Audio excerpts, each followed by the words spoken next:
Hello and welcome to Nature Knowledge. This is a speaker series with experts sharing scientific knowledge on current issues affecting nature in Florida. I'm your host, Dr. Shelly Johnson, State Specialized Agent in Natural Resources with University of Florida IFAS Extension. Thanks for joining us today. Pleasure to be here with you.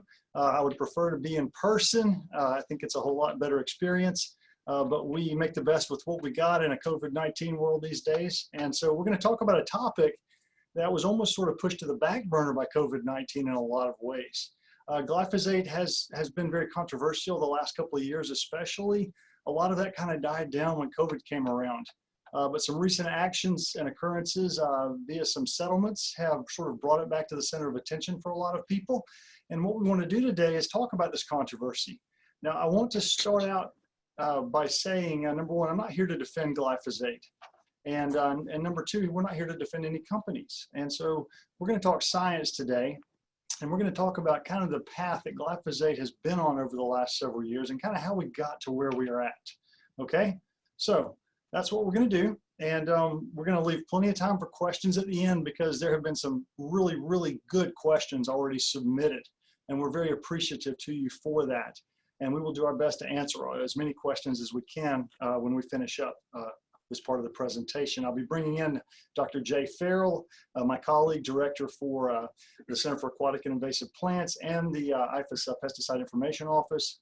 So we've got the heavy hitter with us today as we go through this. Okay, so here we go. What is glyphosate? So glyphosate is the name that we know very well these days, and it comes from the product that we often call Roundup. So Roundup has been around for a long time. The active ingredient in Roundup is glyphosate. It's pronounced glyphosate. And it is the world's most commonly used herbicide. So it has been around since the 1970s.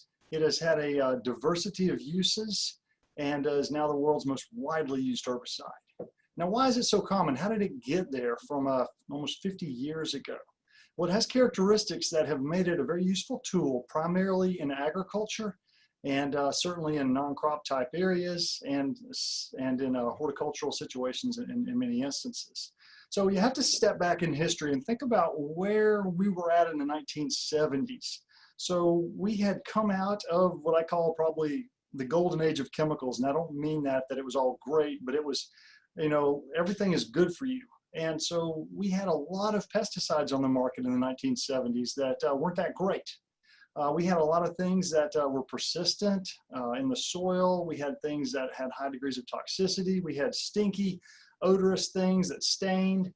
And here comes glyphosate into the world of agriculture. And it was non-selective, meaning it controlled everything. And that was rare. It was non-volatile, so it didn't turn into a gas and move off site. It didn't have an odor, and it wasn't staining. And these were two big things in agriculture, as a lot of pesticides then were very, very stinky and staining. It didn't have soil carryover, meaning you could use it and plant crops very quickly after that. And it was highly effective. So it had a number of characteristics that truly caused it to be rapidly embraced by a lot of folks within the agricultural realm. It also was touted as having an excellent toxicological profile. So it was fully registered by the EPA. It had been through hundreds of toxicological tests, assessing both acute and chronic toxicity, environmental toxicity, and just a very, very broad spectrum of testing was done. And it really stood out in terms of its toxicological profile. In aquatics, that we do a lot of research here at the center, it's also utilized widely and has no restrictions on treated water for irrigation, recreation, or domestic purposes. So bottom line is it's one of the most widely used herbicides in natural areas and aquatics in the United States overall. Now, if we go back to a recent paper published in 2016, this was an analysis of the amount of glyphosate that the US is currently using. And so this individual, Ben Brook, took data for glyphosate use from our ag statistics and plotted that out over time. And what you can see, this red line here is total agricultural use. And you can see this almost linear trend in glyphosate use increasing since 1992 to 2014. Now, what's kind of scary is this axis on the y-axis here. That's in millions of pounds applied. So what you can see is here by 2014, we had hit 250 million pounds of glyphosate applied on an annual basis in the US. Holy cow, that is a lot of glyphosate. Now, a lot of this was precipitated by the development of genetically modified crops, primarily Roundup Ready technologies that gave us Roundup Ready cropping systems such as cotton, as soybeans, as corn. And so these were very rapidly embraced by the agricultural sector. And so this resulted in a rapid shift to glyphosate or Roundup. And so a lot of farmers who weren't using a whole lot of glyphosate before 1996 suddenly started using a considerable amount more. And so very high percentages of a lot of the crops are now Roundup ready and have received glyphosate applications on an annual basis, oftentimes multiple glyphosate applications. So the question I posit to you is, should we question? So should we at the University of Florida and IFAS as citizens, as good caring citizens, question and push for the study of the use of this much glyphosate? And in IFAS we have one answer, and that is absolutely.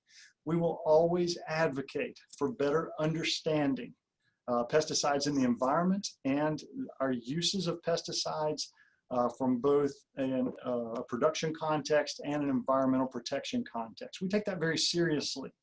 And so we will always advocate for more and better science. And as we learn things, we always want to be there, on the cutting edge of saying, yeah, science is changing. We see something going on here.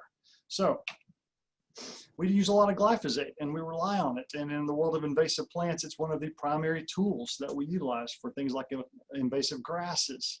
We use it for all kinds of things. The question we have to ask ourselves is, are we killing ourselves in the process? So there have been at least 3 trials that have transpired over the last couple of years. All 3 of those, the juries ruled against the company. Initially it was Monsanto, and during this process, the company Bayer bought Monsanto, and so now we talk about Bayer being tied up in these lawsuits. But juries have awarded $289 million, $80 million, over $2 billion, $2.25 billion total, essentially, over that. To plaintiffs who allege that glyphosate caused their cancer, primarily non-Hodgkin's lymphoma. Now, cancer is a horrible, horrible thing, and it's a very emotional issue for a lot of people, and we all can relate to it very strongly. Probably not a person on this webinar today doesn't have direct relationship or friendship with someone, a close acquaintance, a family member who has battled cancer at some point. So cancer across the board is something that we all really relate to and struggle with. So how did we get here? How did we get from literally the safest herbicide to use to over 125,000 lawsuits lined up against Bayer, Monsanto, and regarding Roundup? So how did we get there? So we're going to quickly go through the story of how we got there so you can understand. And you'll learn in this talk that semantics are everything. It's very important in terms of the terminology that's bandied about and what's utilized. And so I want you to see that as we go through this so you'll better understand what's going on here. So back in March of 2015, so we're going on 5 years out now, somebody called the IARC, a subgroup of the World Health Organization, reclassified glyphosate as probably carcinogenic. Now, this was immediately picked up by a lot of the major news organizations. And here's the New York Times report that the WHO report links ingredient in Roundup to cancer. And they were specifying glyphosate in this case. Okay, so this kind of sent some shockwaves around the world. And I don't know if anybody really knew what was to come, but a lot began to transpire after this initial reclassification of glyphosate. So the first thing you can ask them, well, who in the world is the IARC? Are they some fly-by-night radical environmental group that sort of hates chemicals and is doing everything they can to ban all pesticides? And the answer there is no. The IARC is called the International Agency for Research on Cancer, and it is a highly credible scientific body in the world today. And you can go to their website, and they have a tremendous amount of information that is very transparent now regarding who they are and what they do. And their mission is to conduct and coordinate research into the causes of cancer. And they collect and publish surveillance data regarding occurrences of cancer worldwide. So the IRC has been around for essentially 50 years now. And they were founded with a mission. They were tasked by the WHO to literally come up with lists of things that would be known carcinogens. Now, if you're the World Health Organization working in a lot of countries all over the place, and you're sending people potentially into harm's way, you really want to have a pretty good handle on exactly what might be causing cancer, so you are not putting your own people at risk when you send them into certain countries. So very good intentions, very good mission. They have classified over 1,000 different compounds and activities now regarding carcinogenicity or the ability to cause cancer. So there are 127 monographs that they have now published regarding this over 1,000 different substances and activities. Now I can tell you, if you want some bedtime reading, if you have insomnia, this is the place to go because it is extremely detailed, very dense scientific writing regarding assessment of different things for carcinogenicity. Okay, so it is online. You can Google IRC and go straight to the website, to their monographs. They have essentially 4 different groups. Group 1, these are things that are known carcinogens to humans. Group 2A, which are things they have deemed to be probably carcinogenic to humans. And then group 2B, possibly carcinogenic, and group 3, not classifiable in terms of carcinogenicity to humans. So you can see the numbers there from 121 agents in group 1, 88 in 2, 313 2B, and 499 in group 3. So they really have taken it upon themselves to really assess a whole lot of things over the last 50 years. And this is no small task. It is a tremendous effort. If you go to IRC, I strongly encourage you to get into the preamble document because this provides you with a whole lot of background and understanding about the way they operate. And I'm going to talk about that just a little bit, but overall, I strongly encourage you, go there and read this before you read too much into anything that you learn about IARC, and it will help you out tremendously. Okay, and they even say there on that page, it is strongly recommended to basically go to the preamble. Okay, so what do they mean? What does IARC mean by probable carcinogen? Because that's a scary term to a lot of us. First off, probable doesn't mean known carcinogen. This is where the media has gotten it wrong about 99% of the time, in that they take IARC's 2A classification and state it as if it was a category 1 classification of known carcinogens. So unfortunately, that has prompted a lot of misinformation on social media and online, and in a lot of reputable news organizations that glyphosate is a carcinogen. And that's simply not what IARC has done here. So probable doesn't mean known carcinogen. It actually doesn't even mean likely carcinogen, okay? So likely is still scary, but something that's like that would almost inevitably cause cancer, but that's not what it means either. They have a specific definition, and they have 3 different components, and 2 out of the 3 are required to really state this as a probable carcinogen. Number 1, there's limited evidence of carcinogenicity in humans. That means out of all the open source peer-reviewed studies that they looked at, they found limited evidence that glyphosate would cause cancer in humans. The second one, there's sufficient evidence of carcinogenicity in experimental animals, which means, again, reviewing the open source peer-reviewed literature, they found some sufficient evidence according to their standards that glyphosate causes cancer in experimental animals, okay? And there's a third one here that can be utilized if one of the first 2 is not met, and that is strong evidence that the agent exhibits key characteristics of carcinogens. So that's an interesting third component here, because as you can see, it is like something that is similar to, has properties exhibited of, but not necessarily any scientific evidence directly linking it to carcinogenicity, okay? So this is why it is in this category of probable carcinogen. So I want you to understand these things. So this is exactly what it means when IARC has reclassified glyphosate as a probable carcinogen. Limited evidence in humans, sufficient in experimental animals, and strong evidence that exhibits characteristics of carcinogens. And with glyphosate, they met 2 of these characteristics at least. Now, let's step back a minute. So the EPA, the Environmental Protection Agency, who regulates pesticide labeling and here in the United States has weighed in on this issue. The EPA provided the initial registration for glyphosate way back in the late 70s. It has reviewed glyphosate and re-reviewed glyphosate multiple times now, looking at all the available literature and data it can get its hands on.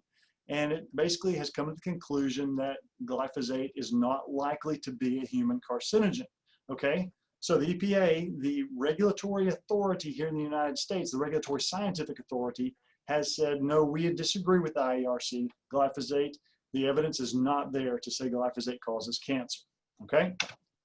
Now, they have also moved forward with reviewing and re-reviewing this document, and this is available on their website. You can Google EPA glyphosate review and actually get the entire review and the process and the entire literature review that they utilized to assess the safety and the toxicology of glyphosate. So they have done this, and recently, as recent as April 30th, 2019, they moved that forward. Now, the European Union also disagrees with the IARC, okay? And so basically they have concluded glyphosate is unlikely to pose carcinogenic hazard to humans, stating a lack of evidence, okay? A number of countries around the world, Canada, Australia, South Korea, France, Germany, Switzerland, Brazil, Japan, New Zealand, all disagree with the IARC. So what's going on here? You have a credible scientific body, the IARC, who has stated one thing regarding carcinogenicity, and essentially almost most of the countries around the world who have pesticide regulatory bodies have said, no, we disagree with you. So why is it the IARC against the world? What's going on here? Why are the IARC and the EPA at odds? So let's start there, okay?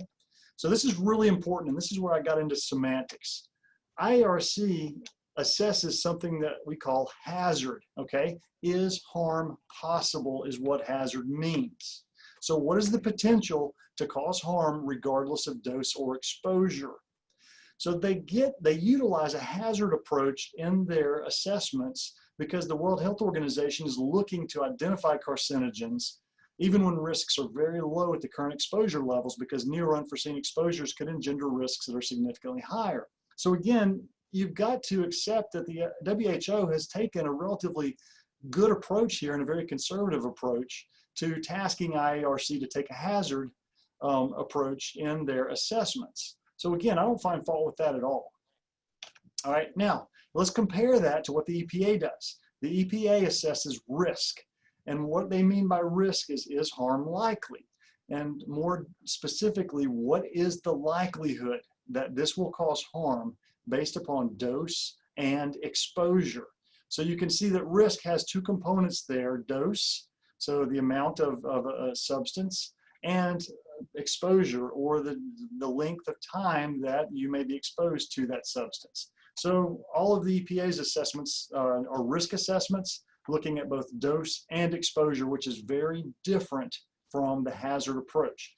So right here, you can immediately see that essentially the two conclusions they're coming to are apples and oranges. One is assessing hazard, is harm possible? One is assessing risk, is harm likely based on dose and exposure. All right, now because they assess hazard, IARC has a high hit rate. And the IARC also specifically targets things they're concerned about because they're tasked with doing that. Okay, so again, I'm defending them here a little bit. And over 4 decades, basically the IARC, and in this case, back when this article in Reuters was published, it was 989 substances ranging from arsenic to hairdressing, found only one was probably not likely to cause cancer.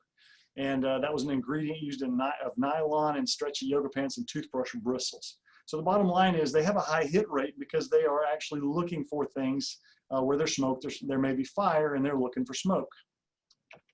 Okay, now that we've separated out what we mean by hazard and risk, let's look at what the IARC has classified as other probable carcinogens and some actually known category 1 carcinogens. So this is the group 1. This is a few of the 121 total, and many of them have very long, complex chemical names because it's clear we have a lot of chemicals out there that are carcinogenic. But here's some things you might relate to a little bit better: alcoholic beverages, asbestos, tobacco and opium smoking, plutonium, direct solar radiation and UV tanning beds, wood and leather dust, ionizing radiation, and yes, you heard it here, processed meats like bacon, okay?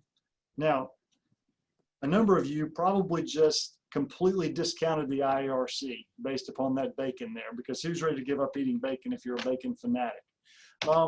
Now, let's look at some probable carcinogens. Now, again, they have put glyphosate on this list of 2A probable carcinogens. Creosote, so the thing we put on power poles. Malathion insecticide, one of the most widely used residential insecticides. Hair products, so worker exposure. People who work in salons have a higher incidence of cancer, and so they declare basically hair care products as probable carcinogens. Red meat consumption, and we already put bacon on there, now we're adding red meat to it. Beverages greater than 149 degrees Fahrenheit. I'm not making these up. This is on the probable carcinogen list, and you can go and look at these things. So basically, if you drink a couple of hot cups of coffee a day, then you are actually increasing your probability of esophageal cancer. And there's really good data worldwide. It's not just coffee. Pretty much any hot drinks above 149 consumed repeatedly, turns out our esophagus just doesn't like to be doused in really hot liquids over and over all day long. So if you're ready to give up coffee, I'm actually not, but it is a fundamental reality. A lot of folks like their coffee extremely hot. And finally, shift work. If you participate in shift work, and a lot of folks do, circadian rhythms, disrupting that has actually been linked to by ARC as a probable carcinogen. It turns out our bodies don't like that very much. So you can see these two lists. Really, there's some really powerful things on there like plutonium. Then there's some things that we accept on a daily basis within our lives that are not only known carcinogens and also probable carcinogens. So if you step back and pause and reflect, and oh, and by the way, cell phones can be thrown on there too. I think cell phones make the list of probable carcinogens. So if you step back and think about the level of risk you are willing to accept in your own life, you can see that IARC is touching on some things that hit very close to home. Frying emissions. This one just drives people crazy, but the reality is that the emissions from a frying pan, from oils frying cooking food, actually, they classify as a probable carcinogen. Okay, so I show you these things not to discredit IRC. I feel like I've spent a lot of time defending them, but I'm trying to give you some context regarding some of the things that are on the list that they have moved glyphosate into, okay? All right, now you may not have any trouble with that list at all, and that's okay. And I'm not showing it to scare anybody, but I'm showing it to lay out the risk that we accept daily. Now, there was some really big controversy that occurred over some study data that was not included within this, and this was the agricultural health study. So the AHS study is one of the largest pesticide applicator studies utilizing a cohort of over 50,000 pesticide applicators that they follow for decades. They send out questionnaires every few years, they get their responses back, they look at the health records of all these people, and they do every possible statistical analysis they can to look for any associations of any cancers with the pesticide use. And what they found in this study is no association apparent between glyphosate and any solid tumors or lymphoid malignancies overall, including non-Hodgkin's lymphoma and its subtypes. So basically the Ag Health study right now, according to the data collected, has not found any association. And this data was not considered by the IARC because at the time it was unpublished data, and the IARC cannot look at unpublished data. It's one of the prerequisites. This study has subsequently been published, and there have been many calls for the IARC to reevaluate glyphosate. That's not happened to date. I will point out at this very bottom line here, there was some evidence of increased risk of AML types among the highest exposed group that requires confirmation. So even within AHS study, they are still saying this is something we need to study a little bit more. We don't have solid data yet, but take it seriously, okay? So then what happened? The California Office of Environmental Health Hazard Assessment, 2 years later, proposes a warning label under what is known as Proposition 65. So if you know anything about Prop 65, if you've ever lived in California, this is the thing that puts the warning labels on pretty much everything in California these days. So we see a lot of these labels, and this is not a joke, this is serious. Prop 65 has been around since the 80s, and it was designed to protect consumers from cancer-causing substances. So you'll see signs on, tags on a lot of products, you'll see warning labels around California, and some people would argue it's almost become excessive so that the entire state is one big Prop 65 label. But I will argue that it does have merit, and Proposition 65 is not, a bogus type thing.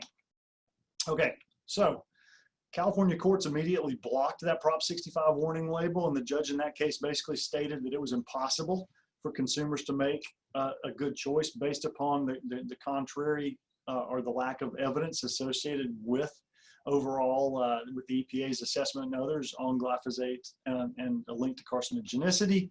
The EPA kind of doubled down on this and has actually moved to block California's Roundup cancer warning, saying that the state absolutely cannot put a cancer warning label on Roundup because the data says there is no link between glyphosate and cancer. So here you have the EPA, a federal entity, now going against one of the most powerful states in the country. So how long do you think that's going to be tied up in the courts? Probably a while. So with all this being said, why did these three juries go against Monsanto and Bayer? So why is it that three juries have ruled against the companies, given the discussion that I have just given you regarding these concepts of what the IARC has done, the way the EPA and other pesticide regulatory authorities assess pesticide risk? So what's going on here? Well, we weren't in the courtroom, so we really can't comment on the specifics of what happened or was said within any of these courtrooms. We were not on the jury, and so it's very reckless for us to sort of certainly attack, especially the plaintiffs, all three of which are suffering from non-Hodgkin's lymphoma. So we can't really go down that road. We could say, you might say there was a lot of emotion involved. It's a cancer issue. You could say a large corporation's involved. One of the things, though, that came out, and you saw this in a lot of different media outlets, was that there was something called the Monsanto Papers. And according to court documents, there was some evidence that Monsanto employees at the time were ghostwriting articles minimizing cancer concerns. And this was really highlighted within the trials. And it actually cast a big shadow of doubt that you had an evil corporation secretly writing documents to negate cancer concerns. So a number of agencies actually reviewed those ghost documents, the Monsanto Papers, and they reviewed them, and they took a real hard look at them. And the bottom line is the European Food Safety Authority basically said, look, even if these allegations are true, it was two documents, and they would not have impacted our assessment as presented in the conclusion on glyphosate. So it was two papers out of approximately 700 scientific references in the area of mammalian toxicology considered in their glyphosate assessment. So I'm not saying it's okay. If Monsanto folks were doing that, then not just shame on them, but prosecute them to the full extent of the law. Okay, that is totally unacceptable to be doing that type of thing, and I disagree with it highly.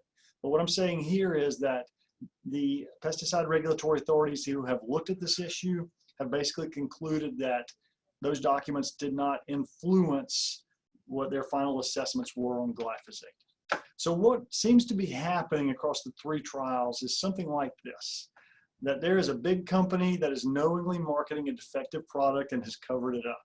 And that the science of glyphosate safety has not been one of the main drivers in these cases, as there's been a number of scientific studies that judges have denied as admissible evidence in this case, or in these cases. So there's this very strange thing going on here of going after a company based upon a faulty product, but not considering a lot of the science associated with the safety of that product.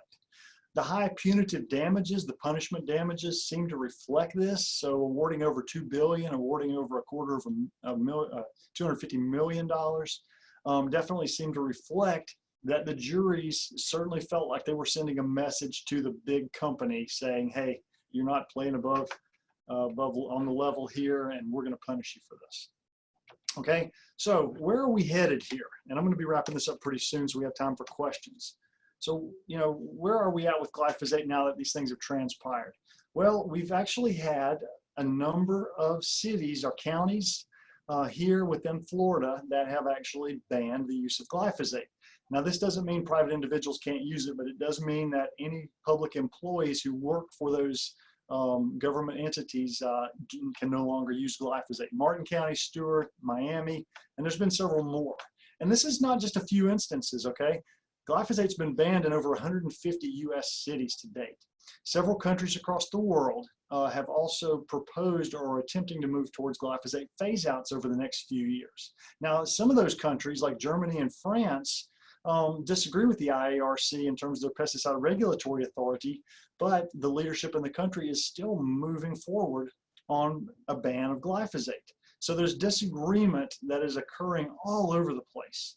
And even in the light of what the regulatory authorities for pesticides are saying versus the overall governmental leadership, which is pushing for a ban, okay? So that's why you tend to see such highlights moving across social media and across news media outlets on countries that are attempting to do this. So you may have read recently Mexico attempted this, got in a huge internal battle within their government.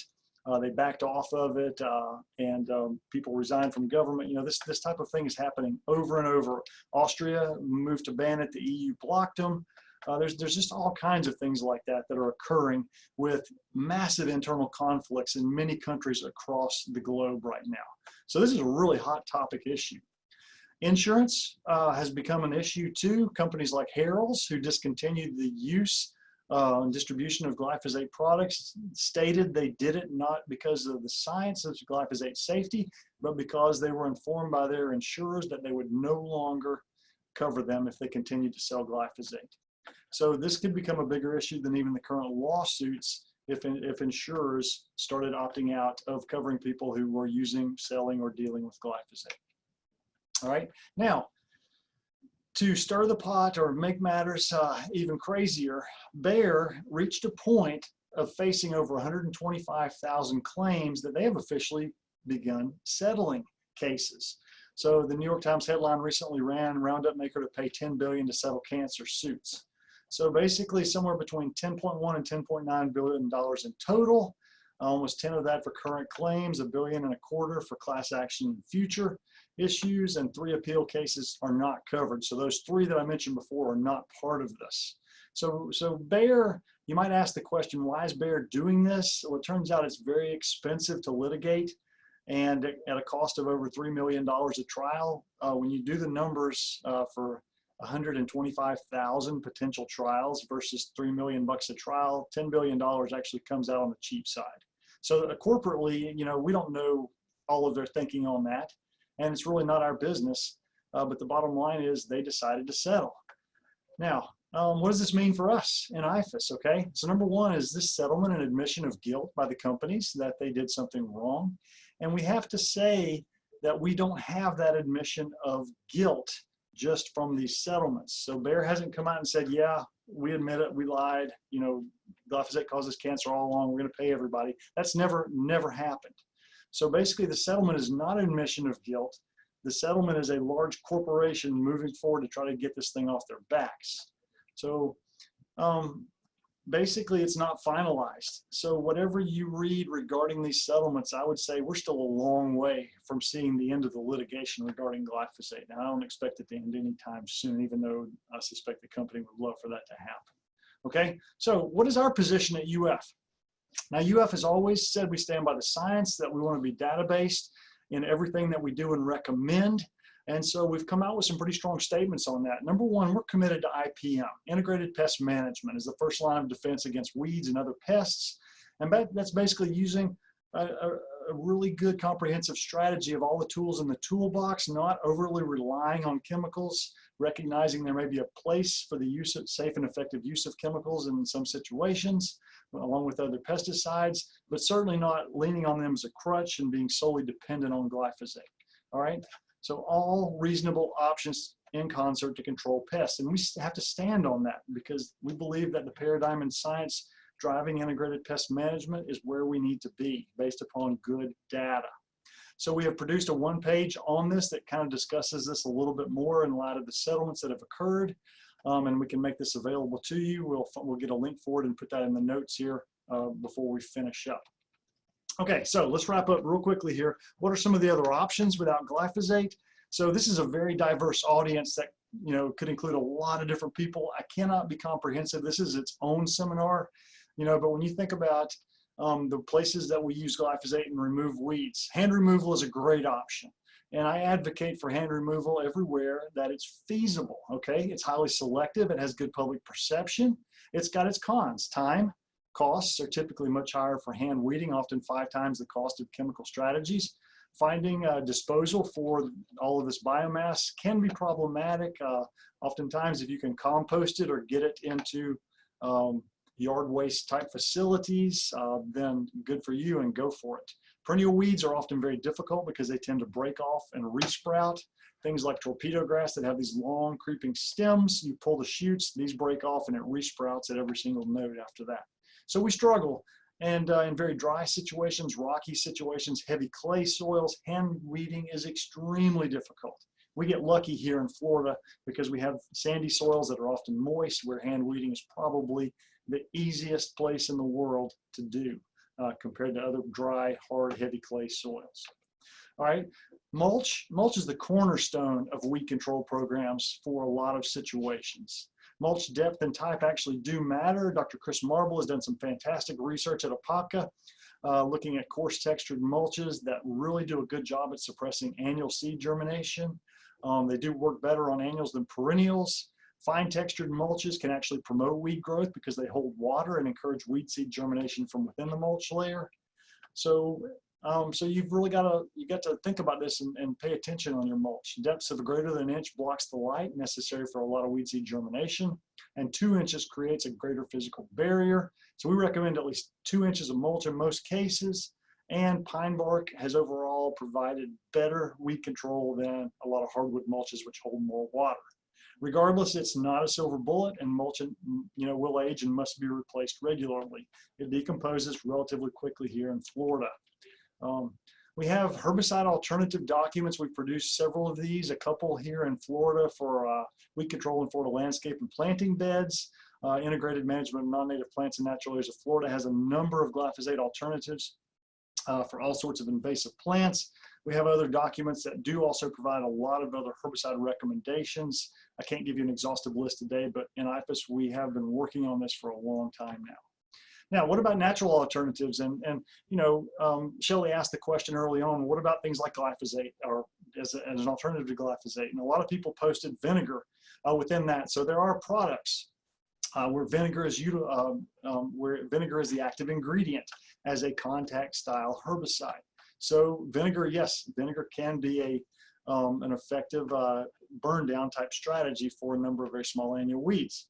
You may also have seen something like this, a common online homemade remedy of a ½ gallon of vinegar, a ½ cup of salt, and 2 tablespoons of dish soap. What I want to say about this is it is chemical. This is not a non-chemical strategy. Vinegar is acetic acid, sodium chloride is salt, and dish soap that you add to it is simply a surfactant that helps enhance the spreading of that mixture across the leaves themselves. So this is a homemade herbicide type solution that a lot of people tout as a safe and effective. So here's what I'll say about it. It's a contact type treatment, so it's going to desiccate and burn exactly the foliage that it touches. It will not translocate to the roots. It only provides contact activity. It's really good on a lot of small annual weeds, and a lot of people stand by this and utilize it, and that's fine. It's extremely high volumes in a soil drench. Might have some contact activity on fine roots, uncertain on rhizomes, but really typically very weak on perennials. It's also not approved for commercial use. So this is not something you can just in your business rotate towards to utilize.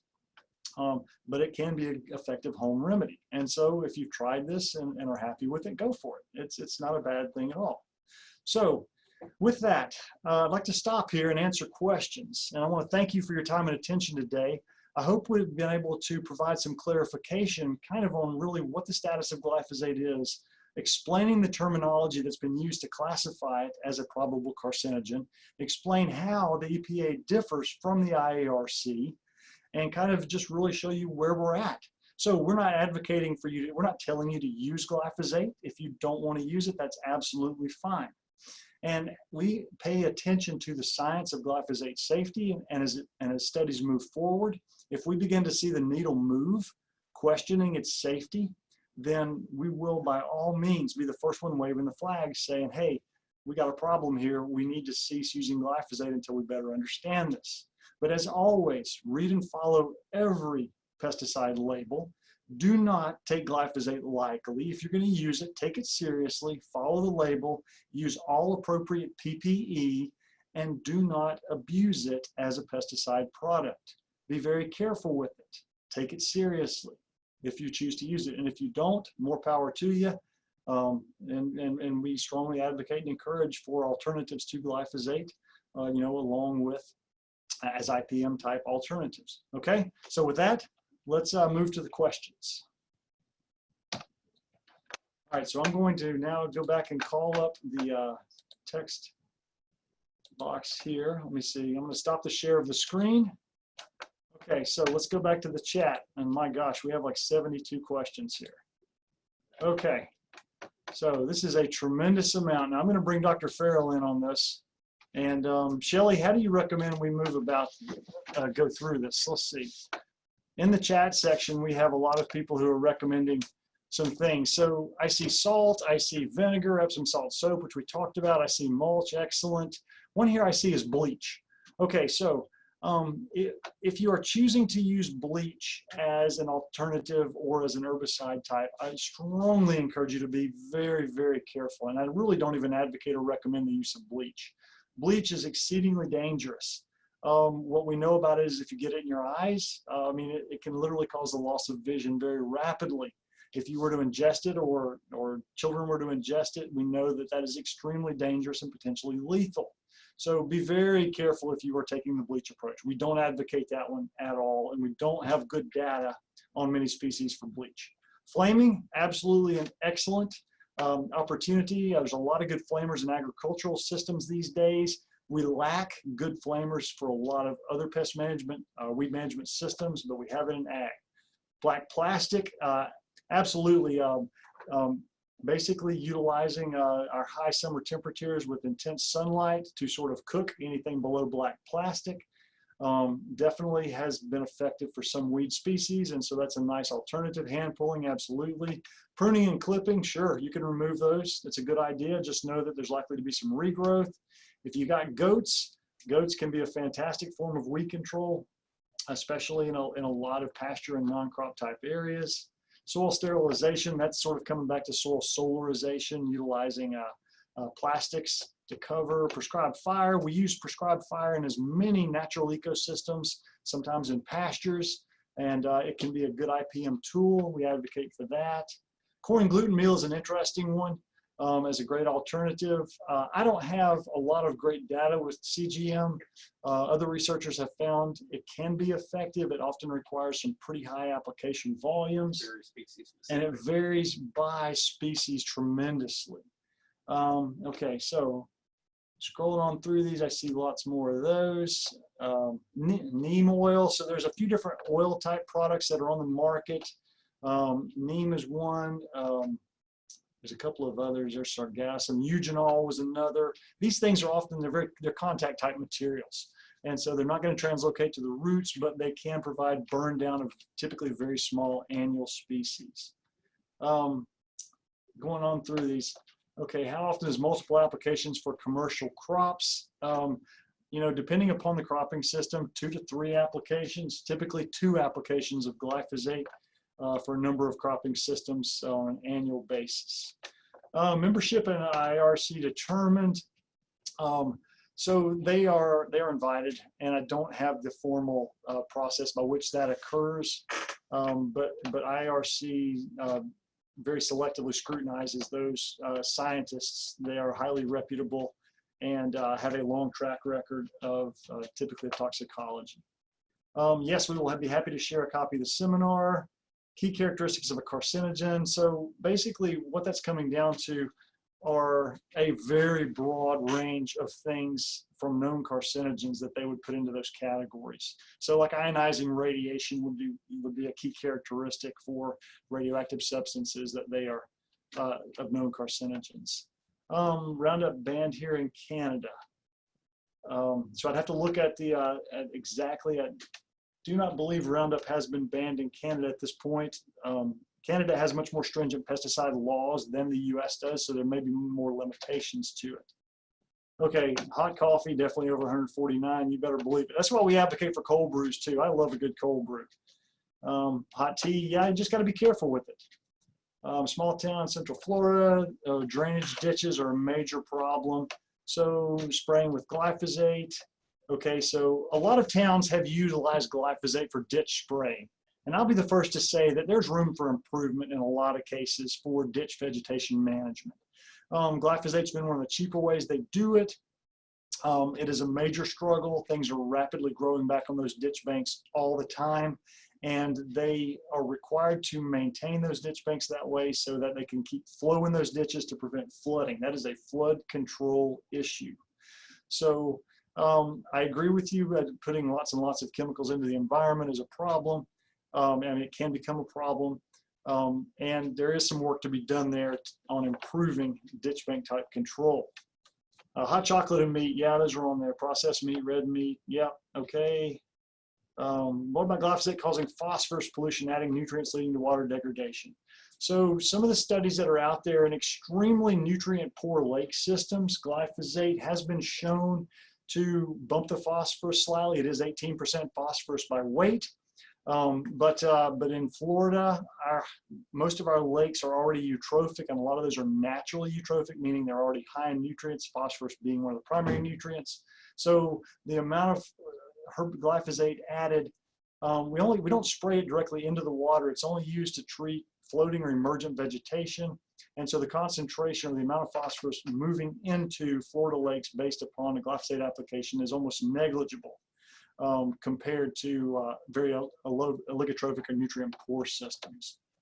Many cities have banned glyphosate, simply gone to using a different synthetic chemical. What implications do you foresee with this? Excellent question. So with diquat's a contact herbicide, and that means they would likely have to respray many more times, probably basically to the maximum number of times allowable on the label.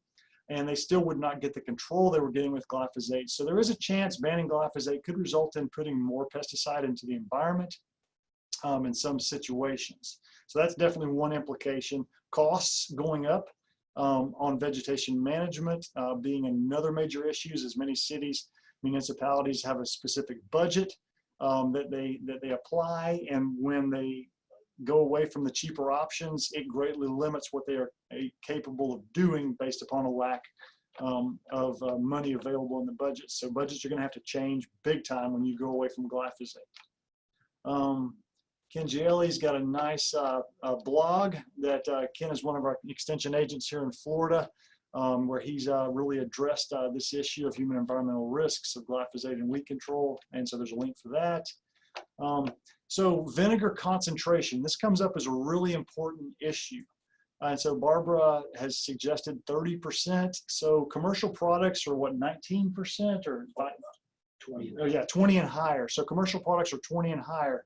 Those vinegar products carry a danger signal word, and they have extreme health risks for inhalation. And if you read the label for any of those commercial vinegar products, you have to be exceedingly careful.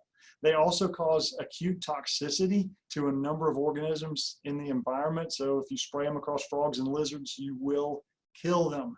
There's absolutely no question. It is an acid that you are spraying, acetic acid, and when it's concentrated, it's actually can be dangerous.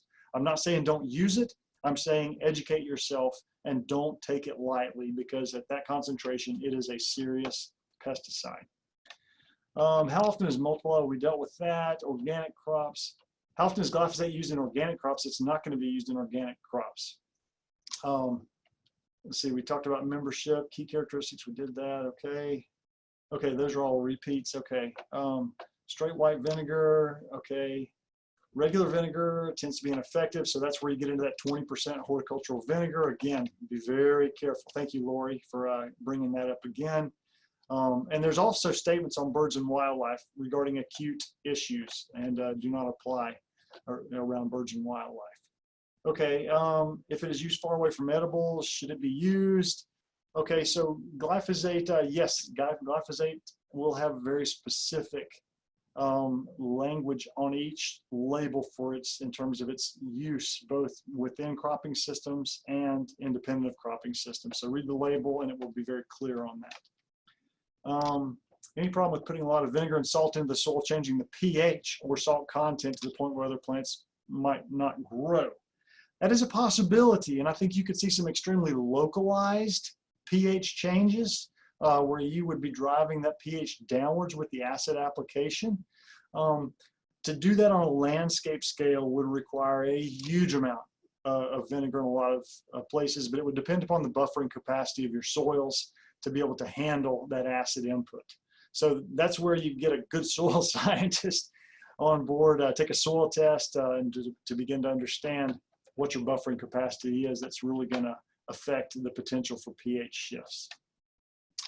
Do you know when it's applied to control aquatic weeds? Absolutely. So it's primarily applied for emergent aquatic weeds, so things that are growing up out of the water. It's not injected into the water column ever.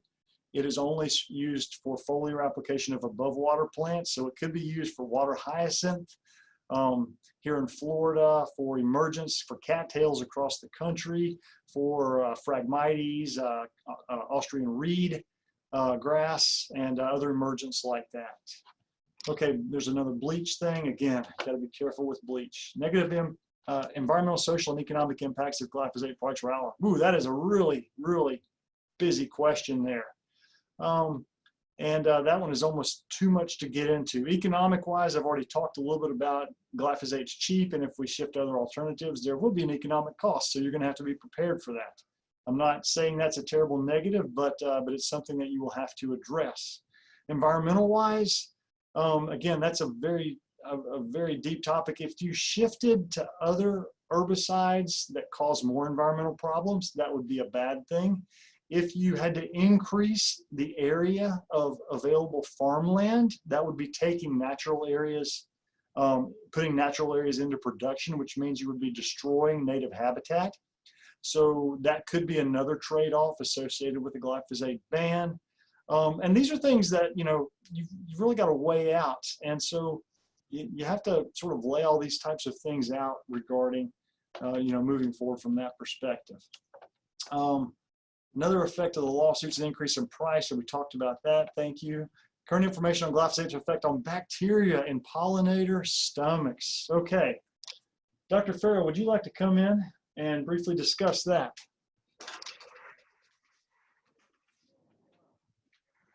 So the question is about the impact of glyphosate on pollinator gut biome, basically.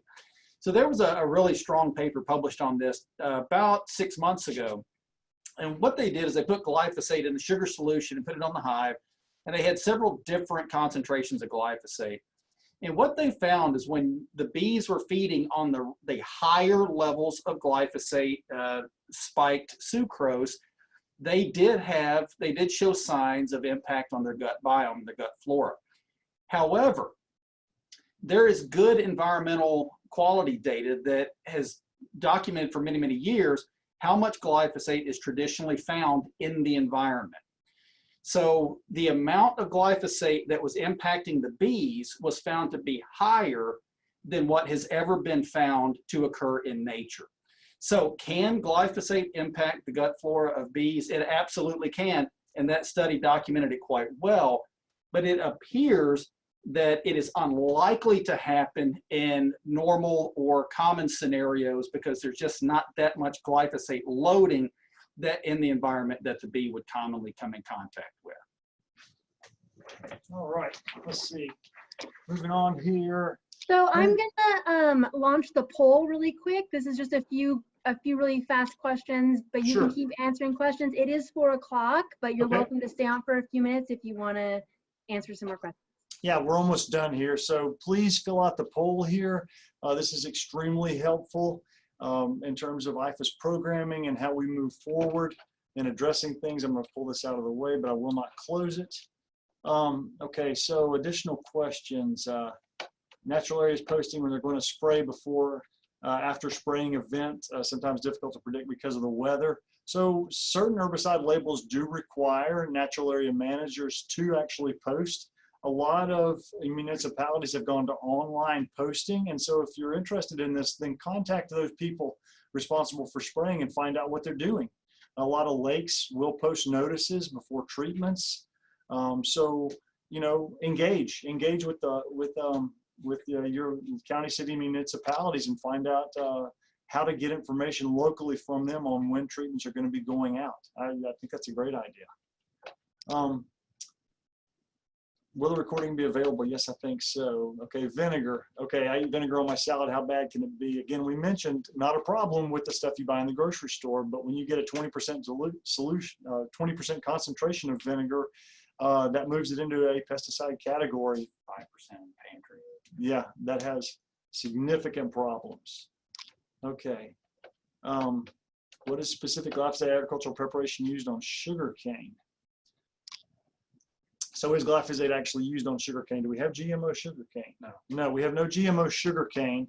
So it would only be used in a pre-plant type situation, likely prior to the planting. And I don't know if it's used as a desiccant. I don't think so. Okay, corn gluten meal not recommended for use in Florida by Dr. Brian Unruh, who wrote his PhD thesis on the subject. 2% nitrogen and applications cannot be made during blackouts. Also tend to get good weed control, you need to exceed label rates. Okay, so this is one where we have a national audience where corn gluten meal has been shown to be effective on certain species in other areas. Dr. Unruh, professor here at UF, has studied it extensively and has not found it to be as beneficial for weed control here in Florida. So again, could be locally useful for you, perhaps in other states. Okay.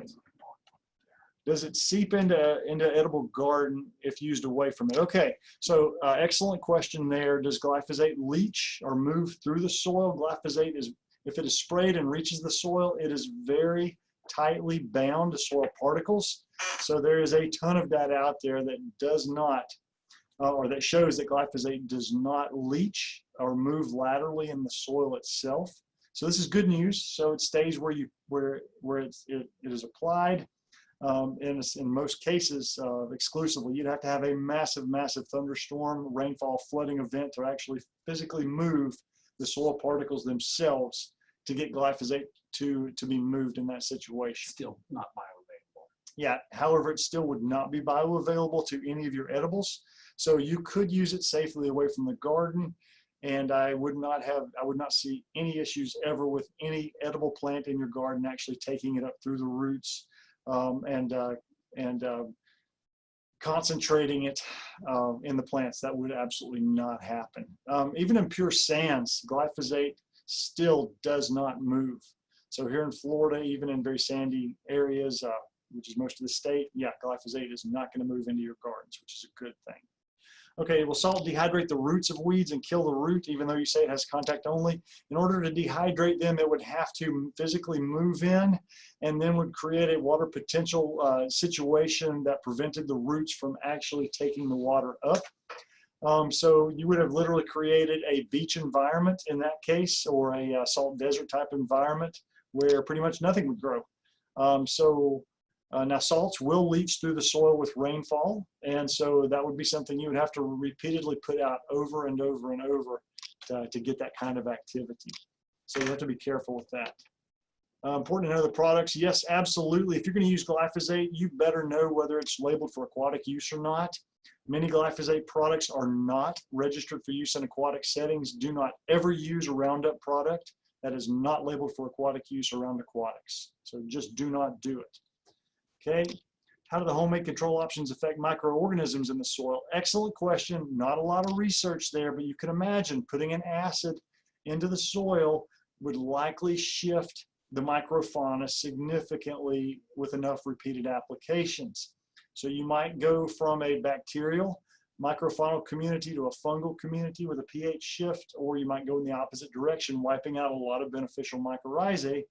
However, I am talking way beyond what we know data-wise there. That's speculation, so we need to be very careful in that. But right now, we just don't have a lot of good information there.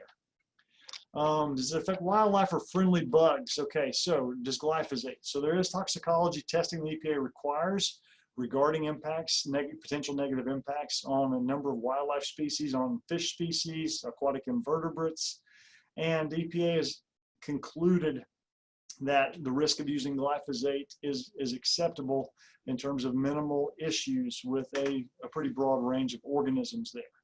Monarch butterflies are going to come up, and we'll go ahead and address this question. The issue of glyphosate has been linked by some researchers to declines in monarch butterflies.